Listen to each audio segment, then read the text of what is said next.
We begin with a labor dispute that may be nearing a formal pause, but not necessarily a resolution.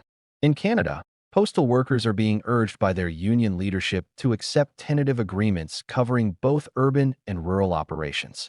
On paper, this signals progress. In practice, it exposes a much deeper problem, one that extends well beyond the negotiating table. Even as talks move forward, business confidence has not recovered. In fact, warnings are growing louder. Industry groups representing small and medium-sized businesses say the National Postal Service is facing a critical moment, with a significant share of its commercial customers prepared to leave permanently if disruptions continue. What makes this moment striking is not a dramatic collapse, but a quiet shift. Established Canadian businesses, not startups, not temporary ventures, are making calculated decisions to move away from the postal system they relied on for years. In some cases, more than a decade of exclusive use ended not with protests or public statements, but with spreadsheets, deadlines, and risk assessments. Timing is everything. These decisions were made heading into the busiest retail period of the year, when delivery performance directly affects revenue, staffing, and customer trust. For many businesses, the conclusion was unavoidable. Relying on a system vulnerable to disruption felt more dangerous than rebuilding logistics from scratch. Trust, once lost, rarely asks for permission before it leaves. And in this case, it appears to have left quietly. One of the most telling developments is how businesses responded after stepping away from the national carrier. They did not stop shipping. They did not scale back operations. Instead, they replaced a single national service with multiple private couriers, building layered delivery systems designed around redundancy rather than dependence. At first glance, this appears inefficient. In reality, it reflects a new calculation. Resilience now matters more than simplicity. When a service that once anchored the system becomes a risk variable, businesses adapt accordingly. This is not customer churn in the traditional sense. Churn suggests cycles, reversibility, and routine movement.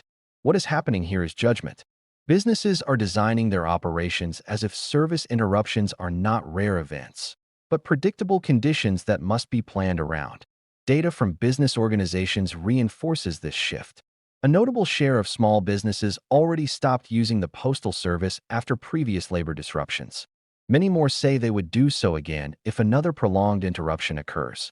These are not abstract threats. They are decisions shaped by experience. Last year's disruptions alone resulted in billions of dollars in losses for small businesses. Those losses did not disappear when service resumed. They altered behavior. Once companies invest time and resources into alternatives, returning becomes less automatic. The system, in effect, begins to reconfigure itself, not because of anger, but because of math. This shift is not limited to businesses. Consumers are adjusting as well, often without announcing it. Shoppers who cannot rely on delivery timelines simply remove shipping from the equation. They buy locally. They shop in person. They choose certainty over convenience. Uncertainty does not always look dramatic. It shows up as friction, inventory that cannot be timed, staff schedules that no longer align, customer questions without clear answers. Over time, friction reshapes habits. During past disruptions, many businesses could not guarantee delivery dates. That single limitation carries enormous weight. When a company cannot promise when a product will arrive, it is no longer selling the product alone. It is asking customers to absorb risk. To compensate, businesses turn to more expensive options, not out of preference, but necessity. Reliability becomes a premium service worth paying for. And once customers and businesses learn that workarounds function, those workarounds tend to stick. Even tentative agreements have failed to restore confidence. The word tentative itself signals instability. Planning cannot be built on hope. Infrastructure only works when it delivers predictability.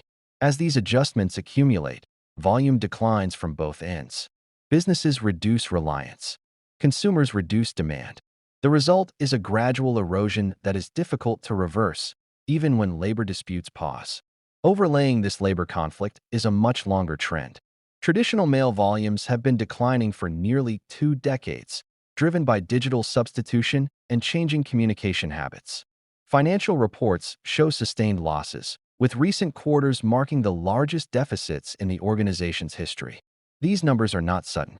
They represent years of deferred decisions, optimistic projections, and delayed reforms now converging at once. Losses measured in millions per day are not accounting details, they are countdowns. Government leaders continue to emphasize the need for reform, often framing it as a shared responsibility between management and labor. Yet this language creates distance. Everyone stands near the problem, while ownership remains diffuse. Analysts note that labor leverage has weakened significantly, not because workers lost resolve, but because dependence has faded.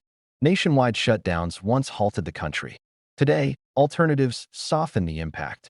Rotating strikes replace total stoppages, reflecting a system that no longer holds the same central position.